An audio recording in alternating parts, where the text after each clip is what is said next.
who is this guy? I've never even heard of him. Look, he's from New Jersey. I got to look at this guy. The interview could be a little rough. Just be prepared. You know, right? I've heard he's kind of like a trip. I mean, just be prepared. All right? It all could right. be a little rough.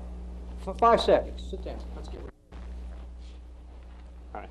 How you doing there, Mr. Peters? Are we on the air here? 5 seconds. Quiet, please. What? Oh! 4.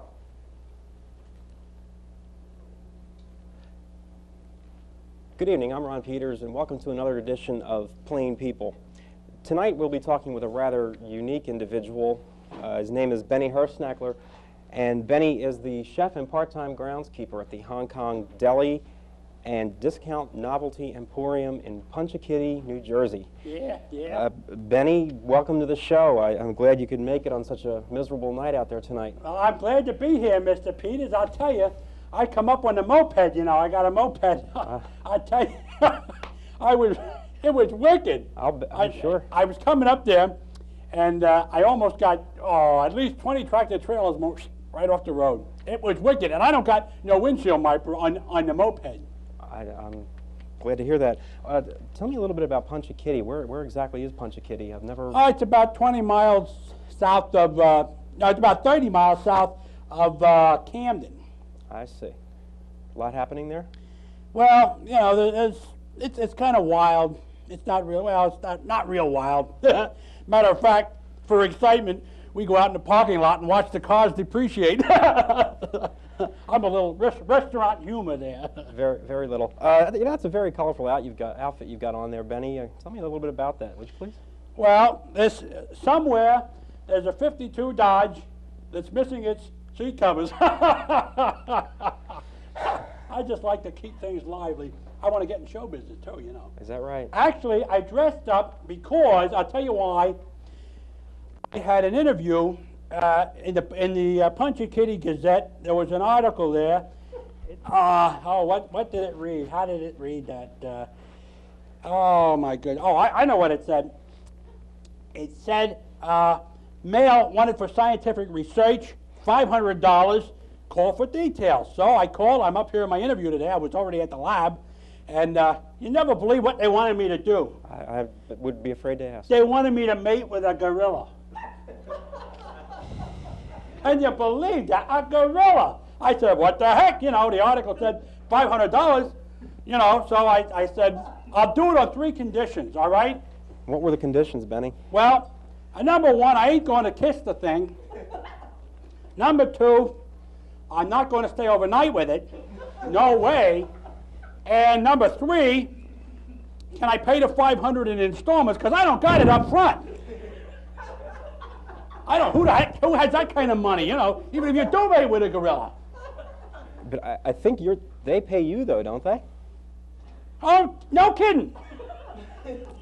Son of a gun, that's what, hey, that makes it even more interesting. Okay. I could do that for a year. Well, let's move on here, please. I understand, like as we said at the beginning of the show, that you're the chef and part-time groundskeeper at the Hong Kong Gardens Restaurant and Discount Novelty Emporium. Discount Novelty Emporium there, yep. That's interesting. Yeah, it's a fun job. I'm sure it is. Can you tell me a little bit about what you do there? Well, actually, I'm the cook. You know, I never took no cooking lessons. But I did graduate from an accelerated learning course on how to create class and wit in the real you. It was based on a best-selling book. When they call you stupid, just turn your head and say, "Oh yeah." It was a good book. And you graduated, huh? Yeah. Matter of fact, yeah, I got an A, I think. Let me ask you, I'm really intrigued by the cooking and the fact that you said you've never gone to cooking school. No. Let me ask you this. How would you prepare a chocolate mousse or mouse or whatever the case may be? I never made nothing like that. I only make Oriental food. And if we get through a week without food poison, I done a good job. That's the way I feel about it. You know, that's the way I feel about it. Did you ever do anything in school that would have helped you with your cooking or groundskeeping work? Well, no, not really. What I did was, I never took really no cooking lessons, but I did play some sports in school, in high school. Oh, sports, really? Like, for I threw the discus. I threw the discus. But as you can see, I'm a little cross-eyed here.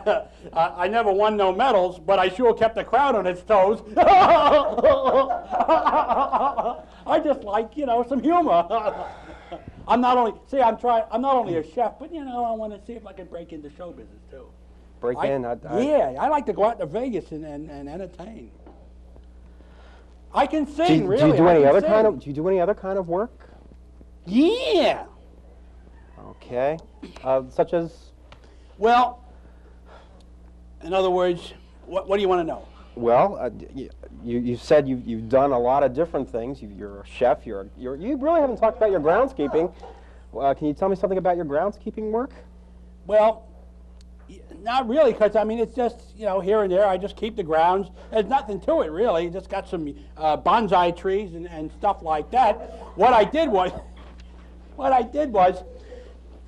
you know, why are these guys laughing at me? I would hazard a guess. I really couldn't tell you. I mean, is there another show going on in the other room? Or something? No, this is the only one. Okay. Anyway, I started out selling toothbrushes, and this, believe it or not, it's going to sound like a joke, but it's true. I believe anything at this point. Well, I started out selling toothbrushes, and this guy didn't want to hire me. I don't know why. I wouldn't know either. He said, "No, I don't think you're our kind." I said, "Please give me a chance. I can sell toothbrushes. I know it." So he let me. He put me out in the street, and in 2 weeks I sold more toothbrushes than anybody in the company ever sold. I sold more toothbrushes in 2 weeks than anybody ever sold in a year. I know I shouldn't ask this. I know, but how do you account for your success? Well, what I did was I set up a stand at the airport. At the airport. I set up a stand at the airport, and I had some potato chips, some dip, and my toothbrushes. And as people got off the plane, they take a chip, eat some dip. They say, "Oh, this tastes like crap." I said, "It is. You want to buy a toothbrush?" I sold 840 toothbrushes the first 3 days. Did you make a lot of friends? Yeah, this one guy still calls me once in a while. He's in prison, but we correspond. Yeah. Have you ever had any sledding accidents when you were a child, Benny? No, not I can recall. I got hit in the head with a baseball bat once, and I went around with magnesia for 2 weeks. Magnesia? What is magnesia? It's, yeah, well, magnesia is, can the crew help me out here? What the heck's magnesia? You know what magnesia is? It's when you can't drink. You know, it's when you can't, or magnesia, you know, you can't think of what you're doing. I think that's amnesia. I think you have it wrong there. Amnesia. Okay, yeah, I believe it is. Okay, well, whatever, I had it. But I didn't get it playing. We weren't playing baseball when I got hit with a baseball. We weren't playing baseball. Me and my brother were just slamming each other on the side of the head. Yeah, to see how much we could take. Guess who won? I can tell you did, that's for sure. Let me ask you, can you drive a vehicle? What? Yeah. You can. Well, I have my license now for 2 years. Really? Yeah, I've been driving for 2 years. As a matter of fact, of course, I only drive, I drive the moped most of the time because that's the easiest to drive, you know. And I don't go too many places. I come up here once, but yeah, the first time I took my driver's test, as a matter of fact, I flunked the test. No. I made one little stupid mistake. What was that? I ran over the guy who was giving me the test. I'm not kidding. That was embarrassing. You know, I thought for sure. And you know what they did? They thought I was so unique looking. They suggested to put a picture of the car on my license instead of me. Can you believe that? Now that's impressive. Impressive to who? I was impressed as hell with that. You know, I thought, is Yeah. that going to be censored? Well, we can take care of that. Okay. We can take care of that. Okay, all right. I know it's difficult for you. Yeah, but you know. Benny, do you have any hobbies? Yeah. What are your enjoyments? What do you like to do? Oh, I like to, I fix pacemakers and things like that. You but fix I'm pacemakers? mechanically declined. Only mechanically? Yeah. What I did was, my uncle has a pacemaker, and he wears it outside of his body. Outside of his body? He wears it outside of his body because a strap goes, a wire goes into his heart. And A wire into his heart? yeah, he's got a wire going into his heart. The pacemaker's here, it's strapped on, and he's got a wire going into his heart. But I can't fix pacemakers too good, I tell you. Other mechanical things I can, but the pacemaker I can't. I fixed it, tried to fix it last week.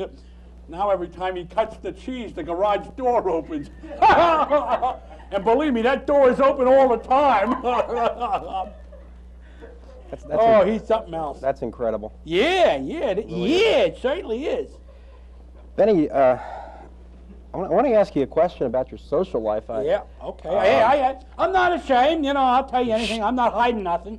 Have no reason to be. This is me. This is what you get, you know. Do women find you, and if they do, how do they find you? They find you repugnant or repulsive, or? I advertise in the Puncher Kitty Gazette, you know, middle-aged man, looking for romance, honest. I'm a little, you know, I ain't perverted, but I can get a little weird, but I like women, you know, who got some meat on their bones, but, well, let's not get into it. I'm all right, you know, women find me, I think they find me relatively attractive. Relative to what? I don't know why. I'm not egotistical, but I think, you know, I don't think I'm bad looking, you know. Do you? No. I don't think I'm bad. What? No, never mind. Let me ask you this question, Benny. Getting back to the restaurant business. Yeah. I imagine that you have a lot of employees working for you since you are the chef. Well, how they many don't work for employees me. do you have? Well, how many people do you work with there at the restaurant? Well, they work. You see, I ain't the boss. I'm just the chef there. We got 3 cooks, including me, and 5 waitresses there. I see. Did you do you believe in flying saucers? No. Neither did I till I goosed the waitress. Just, I like some humor there, you know. Yeah, I'm sure you do. Well, Benny, I must say it's been a very unique experience talking with you, and I really want to thank you for joining us today. Well, I'm very pleased to be here, and maybe I can come up again sometime and look into your camera and say hi, and I'd love to. Well, we have to get those cameras fixed, but we'll see what we can do. Okay, all right. That's all the time we have for tonight. Thank you, and good night. Good night. It was a pleasure being here tonight.